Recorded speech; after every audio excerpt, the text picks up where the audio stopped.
Hey, OwlKitty fans. Bye. That was OwlKitty.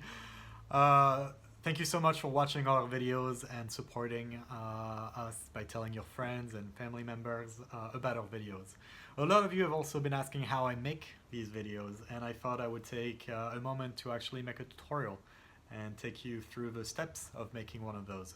So bear with me, this is my very first tutorial, and I'll try to be as clear as possible. We're gonna go into, the entire process. So it might run long, but hopefully you'll come out of it with, possibly a movie of your own cat or your dog or your chinchilla or whatever it is you have at home that you want to make a movie of. I thought for today's tutorial we would use my latest one, which is the Avengers 4 video. So it's only really one shot that we're going to change. It's the one where he comes down in this beam of light, and then there's this reveal. And so let's just watch it right now, and then think about what we'll go into making it. So here it is.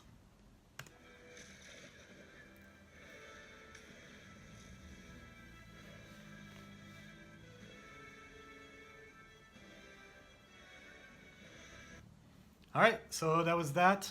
This is obviously an edited down version of the actual scene. If you remember the movie, the axe swings and there's a whole thing before Thor is even revealed. Alright, so the clip that obviously we want to focus on is this one. So let's... Boom. Just watch that again. Pretty dope. Alright, so let's isolate this clip because we're going to want to take that into all sorts of softwares.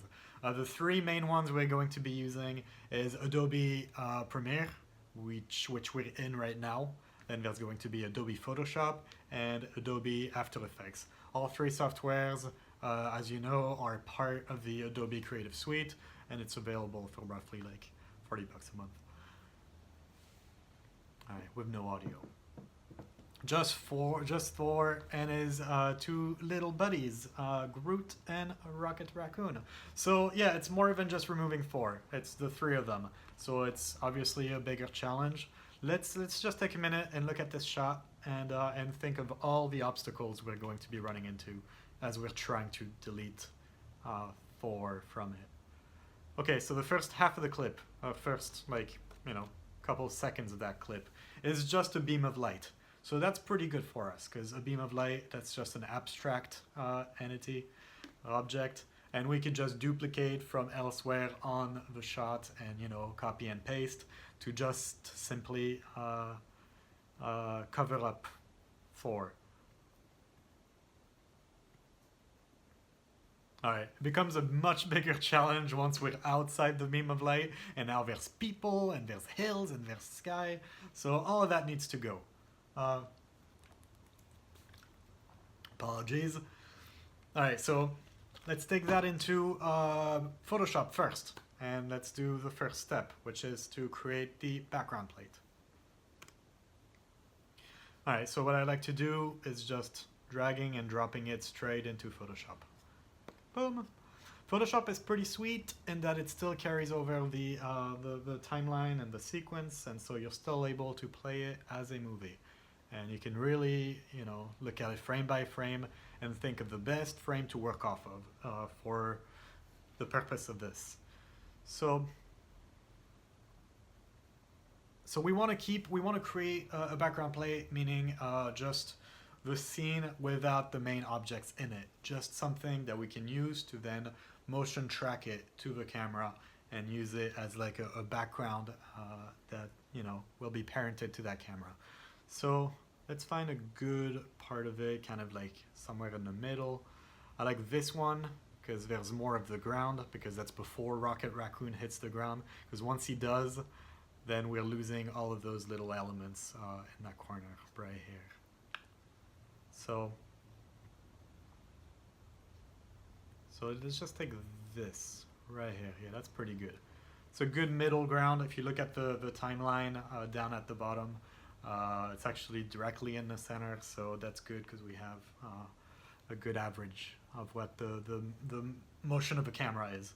Let's select those layers, select them both, and hit Command E, or right click, flatten, and what that does is now turn your movie into a single image. So you can actually get rid of the timeline, and because it's no longer a movie, it's just a still.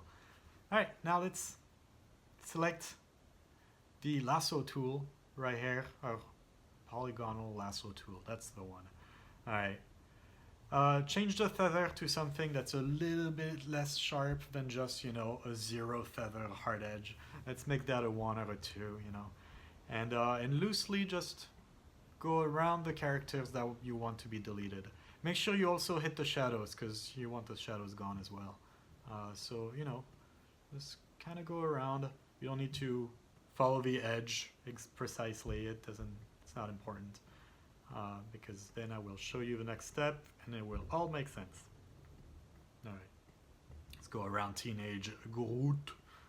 There we go. Make sure you go around the axe far enough that you don't get any of that blue light coming from it. Alright, go around Thor, go around his little OwlKitty. There we go.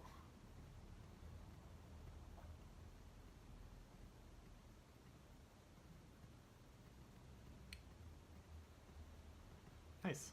Alright, and there's also a chunk in the middle right here that we want to deselect from our selection. So hit Option, the little like negative thing will come next to the lasso, and just select the chunk that you want to actually keep. Here it is. Alright, here's our selection. So loosely, you know, like 10-20 pixels around our characters, that's completely fine. Then we want to copy that. Why, I'll explain in a second. Just hit Command C, copy, or edit, copy, and then paste in place. So Shift Command V is always paste in place. Just do that, and as you can tell from your layers tab at right here, it created a new layer. So you could call that reference, because that's our characters that we're going to want to use as reference for lighting or whatnot. So it's nice to keep it in there, but eventually, obviously, we want them gone. You can do Command and click on that reference layer and your selection will remain, and so then hide that layer and delete those characters from the layer below it. So now here's a tool that's really, really cool that I only discovered a couple of years ago and went years without knowing about this in Photoshop, but it's the Content Aware Delete tool, and it's pretty damn cool. All you have to do is hit Shift Delete, and that little window comes up. Now make sure that in Contents you have Content Aware selected. If you don't, it might just show up as, you know, a single color, like your foreground or background color, so make sure that's selected. Once you do that once, I think it will become your default, and hit OK. It'll take a second, but it does a pretty good job at deleting and you know, doing the math and trying to figure out what would go there if this object wasn't there. And I'm always very impressed by Photoshop, and for every update they seem to always make it better. So good on you, Adobe. I think that's really good. Here it is, our background plate.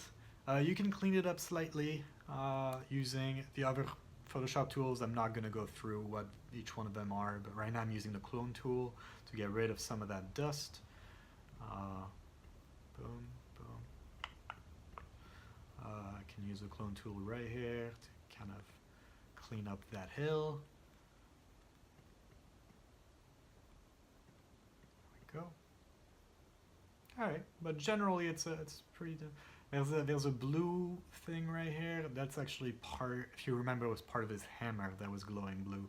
So we don't really want that. So I'm just going to select a piece of the background and put it here.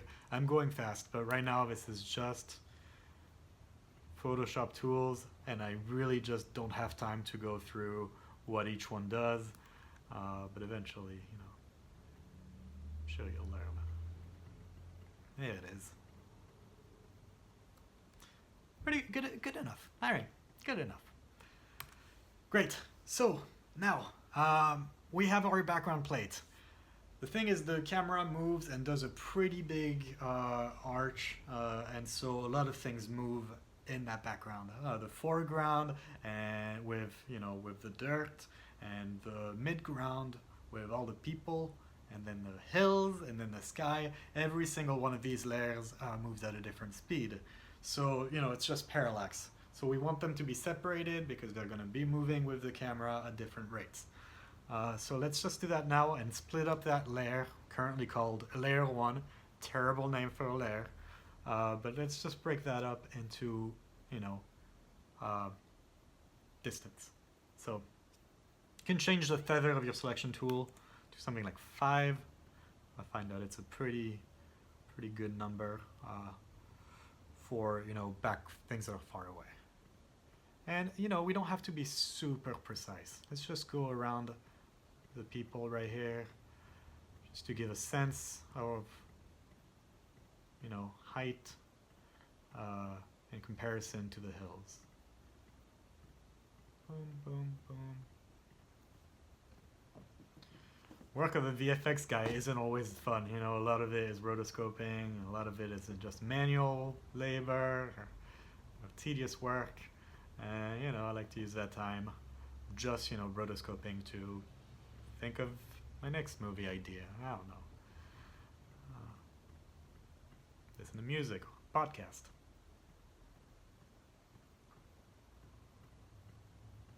All right, boom, boom. Here it is. Okay, this is our midground. So let's just call that midground. How do I spell that? Alright, so let's get some of our foreground. So I want to stop it kind of around. So notice those little, are these corpses? I guess they are. Let's just do a nice clean selection of those along with the ground in front of it. So let's change the feather to 1. And boom.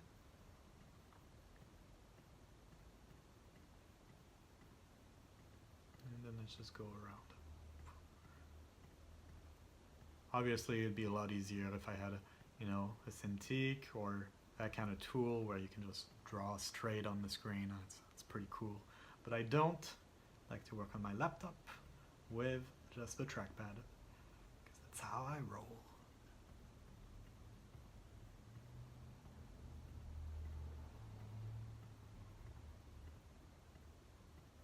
Sometimes Lizzie, OwlKitty, likes to keep me company. I don't know where she is now, but she might make an appearance at some point.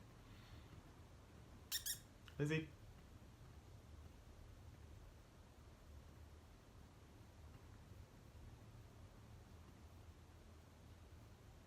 All right, boom. Let's just call that, here it is. All right, let's just call that foreground. I spelled that horribly, but it doesn't matter. All right, now let's select those hills in the back, change our feather.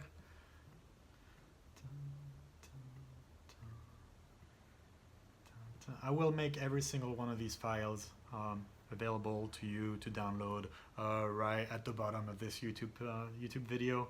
There's going to be a link, and so everything we're making right now will be available, and you'll be able to follow along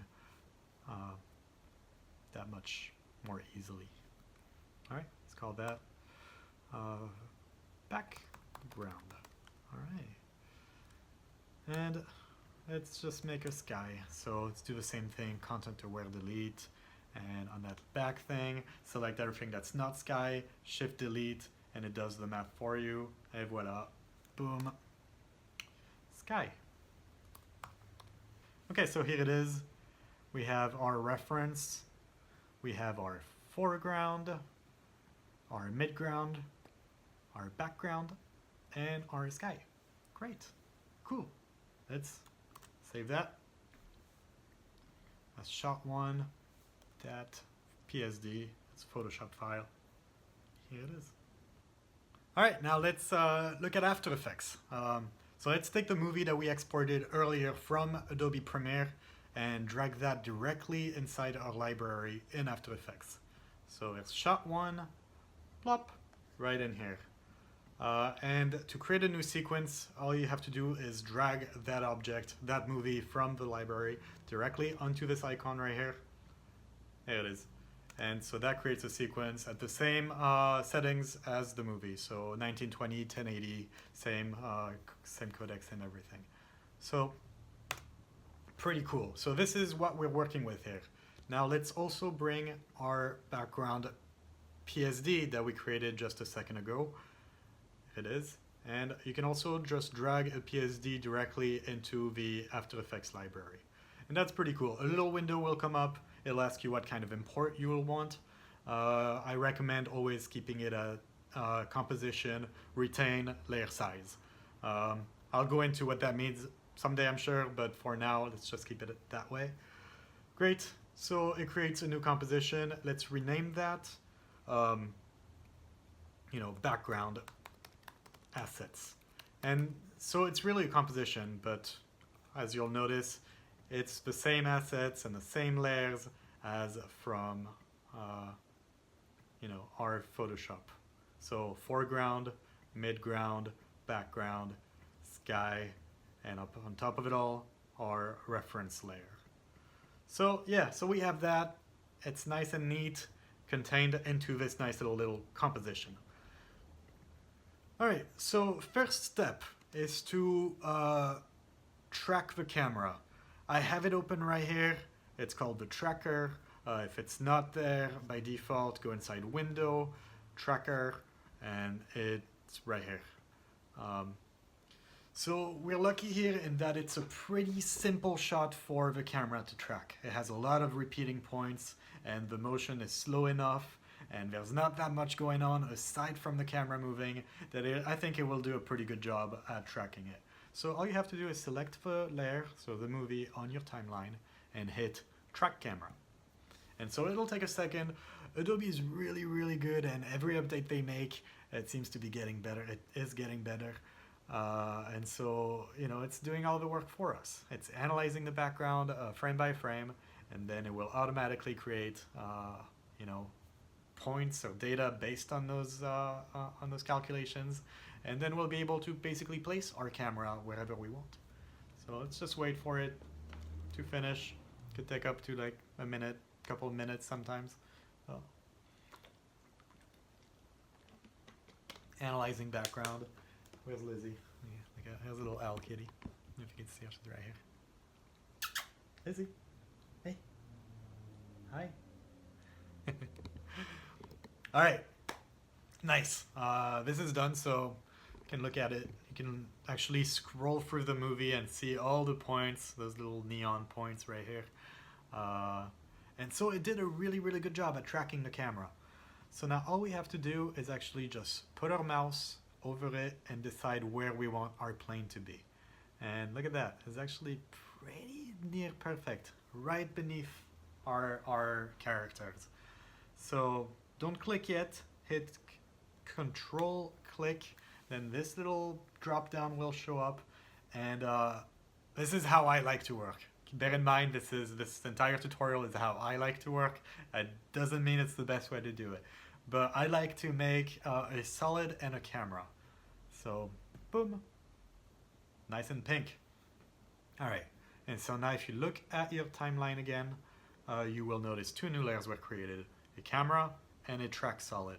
The solid is really just a plane, and the camera is how it reads that plane. So it's an actual camera, 3D camera, that's moving around a plane. You can look at the other views and see exactly how it works, but then it gets technical. You don't need to do that. Just stick to the one view and trust that it works, because as you can see, if you play it in real time, plane does seem to move exactly at the speed as the characters. So it's planted where it should be. So that's pretty cool.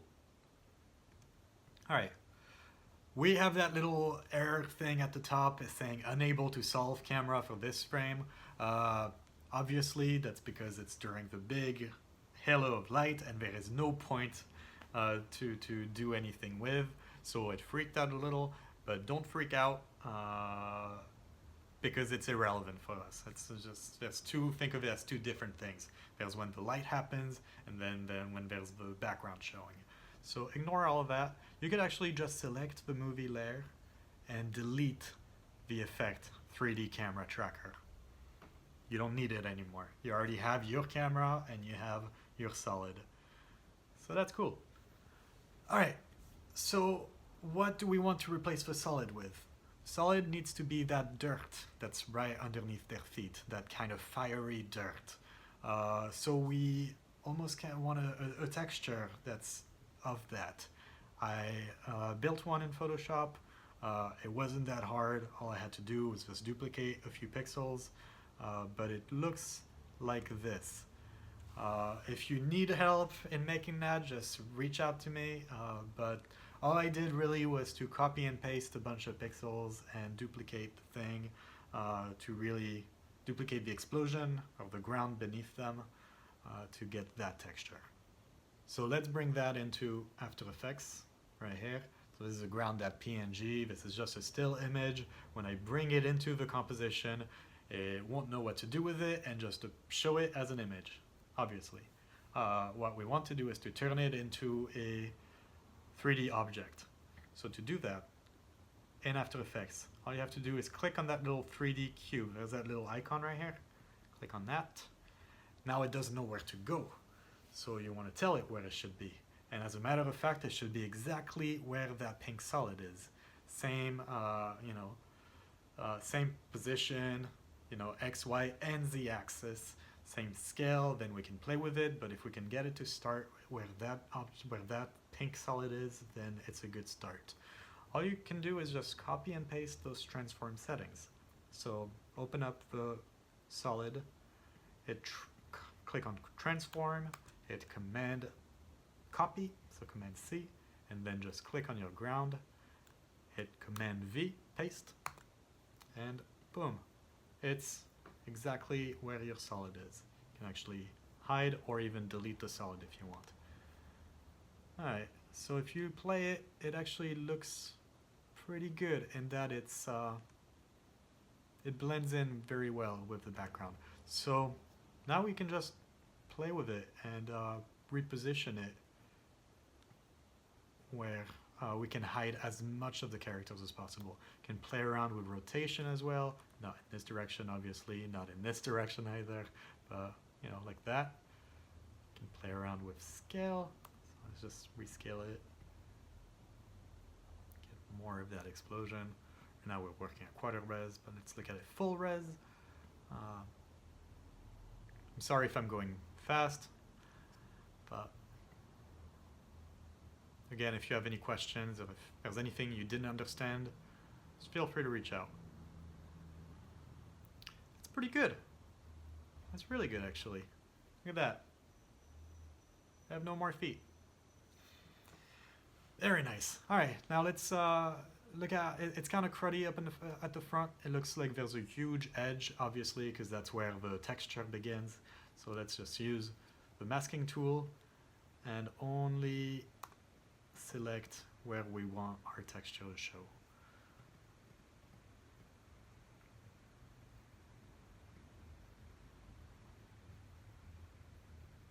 Nice.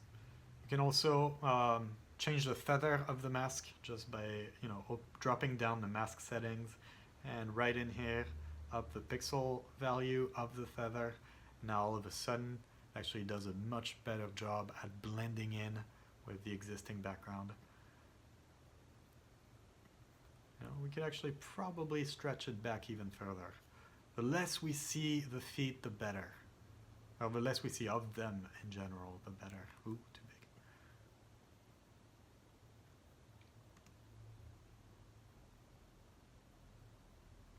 Not bad, not bad. Good start.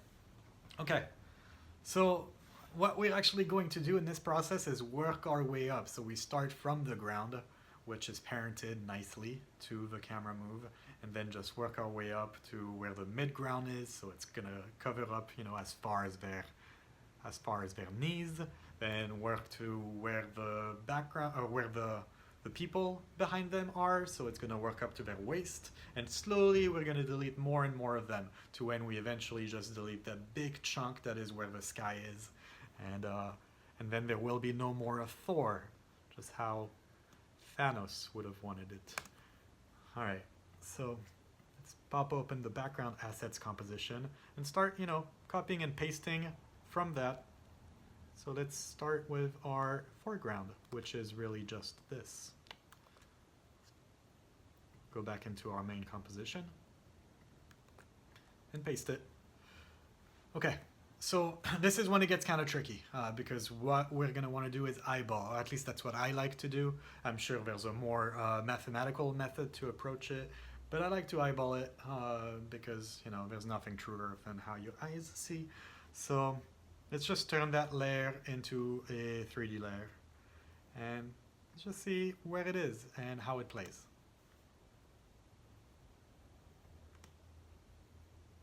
Okay, so obviously it is way, way, way too close to the camera. So it makes it look like it's in front of the characters, not literally in front, but like in 3D space in front. I mean, so because right now the layer is in front of them no matter what. But it also feels as if it's in front of them just based on how the camera moves. So we want to actually push that layer back to where, you know, those bodies would sit. So let's try a different value. So change the Z value, which is the depth in 3D. So let's change that to 3000 pixels. And, you know, if it moves back, then it needs to be scaled up. So let's see what 3000 looks like.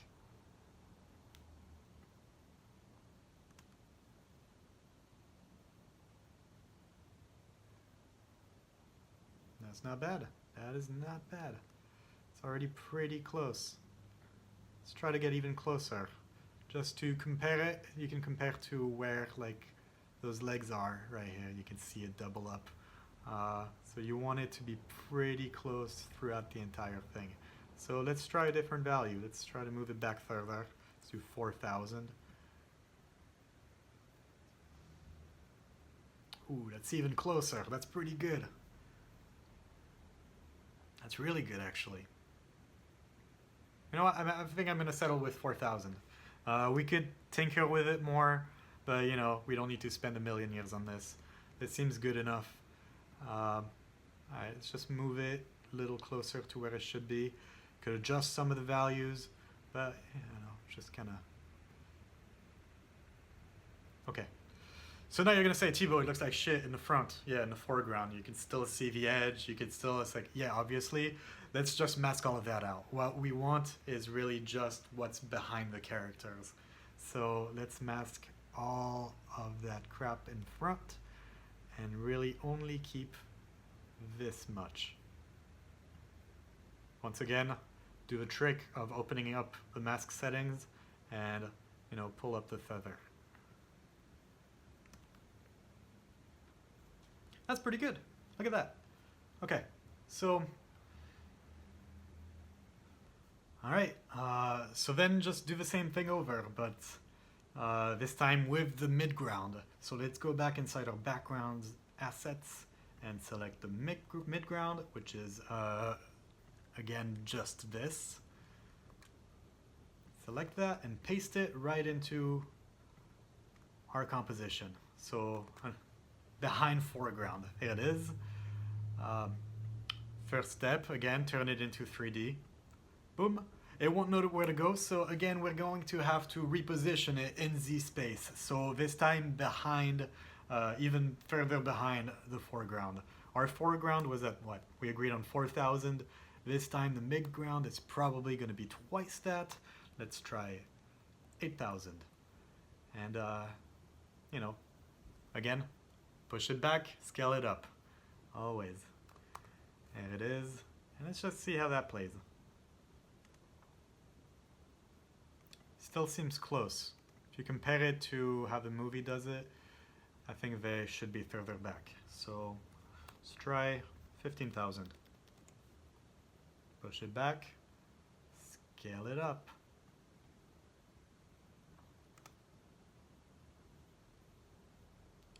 pretty good. That's really good. Yeah, look at how it shows, like especially around the edge as we're comparing, because right here, this is our image, but right here, however, this is our movie.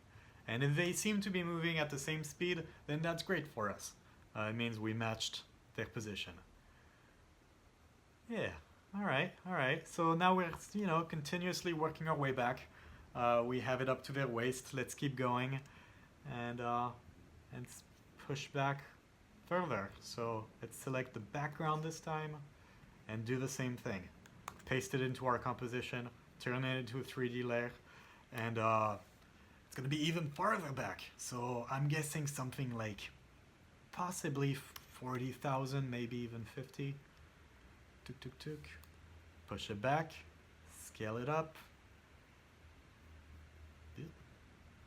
Match the position of the existing one. And let's see how it shows.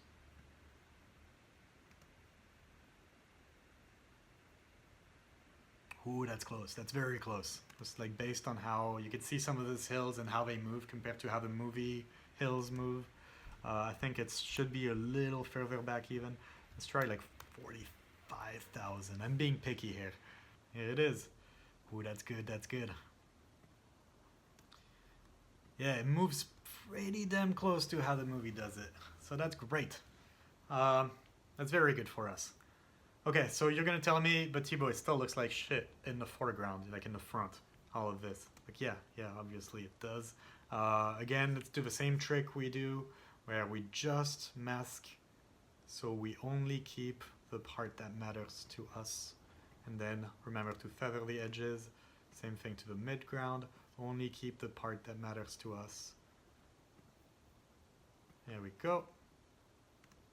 All right, it's starting to look like a thing. Okay, let's do the sky. Same thing. Go back into your library of background assets. Then bring it back in here. Drop it. Turn it into 3D. Push it back. This time it's probably going to be like 100,000. No kidding. Push it way back and scale it way up. And let's see how it looks. There's shortcuts for that, but I'm trying to go slow. Alright, keep only the part that matters, and not bad, not bad.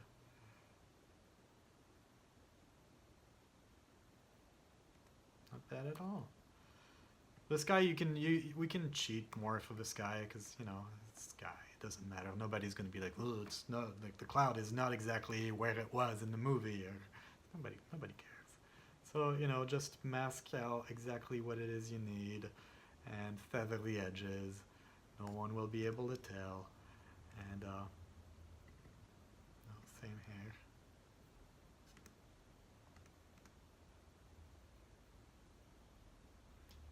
All right, that's pretty good. Yeah, that's very good. So now, what I like to do is just take our movie and duplicate it and put it on top of everything. And then just like toggle on and off, and I like to compare and see how far off we are. Sometimes, you could just select the object and, then go inside the mask settings and make sure your mask is set to subtract, so we keep everything that's outside the mask, and just feather the edges so that we have as much of the original footage as possible. And really everything that's showing beneath that mask is everything that we just built. And then you can track that mask so that, it stays where the characters are. That's another element of, mild rotoscoping, but depending on how much time you want to spend on it, you could really go in frame by frame and try to be, but generally I like to be pretty loose with that sort of thing. But that's more or less the idea. I'm going to be spending a little bit more time on it and refine some of my edges and feathers and masks, and then give you a fresh background plate, as fresh as it can be. Be back in a jiff.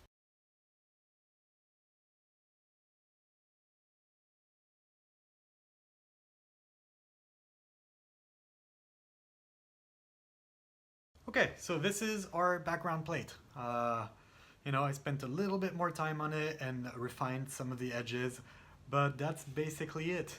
You can tell it's not perfect, but that's fine because for multiple reasons. But one, most of the time people don't pay attention to the background. They generally focus on the character that's in front of the background. So if the background isn't perfect, more often than not, people don't care. Two, the characters that we're going to be dropping in front of it, in this case OwlKitty, is actually going to be hiding the seams of you know, the Frankensteining of a stitching that we've made, so we won't even see it. And third, it's going to show on a small screen, so you know, nobody's going to be able to tell. But that's it right here. Alright, now let's bring OwlKitty in. Okay, so I already selected the footage we're going to use, and it's exactly the length of the clip, which is great. I spent a lot of time, you know, going through OwlKitty footage to get the perfect shot. I already did that, so it's fine. And that's it right here. Boom. So let's just bring it into After Effects the same way we bring in footage earlier. So right into the library. Here it is. Bang. It's cute. Cool. All right. Also, let's bring in the background plate. Here it is. And drop it right into that same composition. So now the background plate is basically just a render of everything we've done before. For the sake of keeping everything clean and organized, I deleted everything, and all we have is just that movie that's the background. I did keep, however, the camera and the solid. That way, you know, we're keeping all our 3D properties and values. So, cool. And if you could see, our 3D pink plane, it's the same plane from the beginning, moves at the speed of the background. So nothing's changed here. Great. All right, so now let's just drag and drop the clip of Lizzie directly into our composition. Here it is. Boom. So a movie is basically a moving image, so it's going to act as a plane when turned into 3D. First thing we are going to want to do is set the anchor point of that movie. Ideally, because you know she's standing on a plane, we want the anchor point to be anchored to the ground. So let's just move it where our little feet are. Here it is.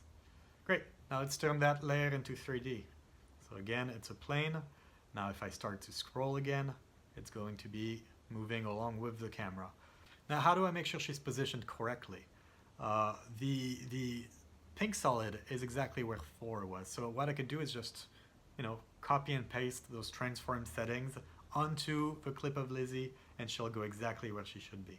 So what I can do is just open up the transform settings, go into position, copy that position, and then paste it onto that clip. And look at that. That is cool. She is way too big right now, but she is at the right, you know, X, Y, and Z axis. So that's great. All we have to do is just change the scale. So plop open the transform settings or hit S for scale and just bring that down.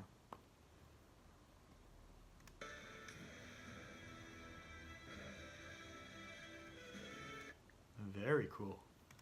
Turn off the music. Well, alright, and now we can just fiddle with it a little bit, you know, move it up or down, just however you need it to be perfect. Well, I think this is pretty damn good. Alright, let's just quickly remove the green screen. So that's very easy. All you have to do, so make sure that you got good green screen footage, obviously. The nicer the key, the easier everything will go. You don't want to spend your entire time just trying to clean up a bad green screen. So all you have to do is just select it and go inside Effects, Keying, Key Light 1.2, and then just, you know, change the screen color to that same exact green, and it will automatically change. Hide that solid, you don't need that anymore. And here it is. That's not bad, not bad, not bad. So there's still something that looks a bit odd, and it's a couple things. but the main thing that's hard to pinpoint is that you can still kind of tell that it's a plane, and that instead of being a physical object, it's just a plane that is moving along with the camera, and you can tell because she stretches in this weird way when she shouldn't. So there's an easy way to fix that, and it actually is to have the object auto-orient to the camera, meaning that regardless of where the camera is, it will always be facing it. It's a cool trick if you're like trying to match the motion of the camera. So all you have to do is go inside the settings of Lizzie, so right click her and go in transform, and then at the bottom go to auto orient, and then auto orient towards camera. And now no matter where the camera is, she will not be skewing or stretching in any way. She'll always face the camera exactly how I shot her in the first place. So no more of that weird stretching. That's pretty cool. Now another thing that makes it look weird is that she doesn't feel grounded in the way that the other characters were because she doesn't have a shadow. So that's when bringing back that reference object comes handy. So let's go back into our library and background assets, and then remember this layer and paste it right in here, and there you go. So you can still see your reference, and then we can start to play around with lighting and shadows and really try to match the original characters as much as possible. So you can look at it in full res. Notice that Lizzie is her contrast seems to be a little bit higher than the characters, so we can change that slightly just by playing around with some color settings and, you know, tweak the levels and some of the color values. Seems to be a little bit more blues in there, especially around where the light is, so you can up the blue tint and, you know, boom. That's pretty good. Alright. Yeah, so the point of the reference is to really just be able to do a side-by-side and try to match it as much as possible. Because as hard as it is to bring in an object and make it feel like it's part of the world, there's always an element of trying to match what was there previously. Cool. There you go. That's pretty good. So then I'm going to be adding bells and whistles and, you know, adding some lightning and all of that, but that takes time, and that's probably going to be another tutorial. But this is the bulk of it. If you can get to that point and get, you know, to bring in your own footage and put it onto the movie and in a way that's seamless, then that's like 90% of the work.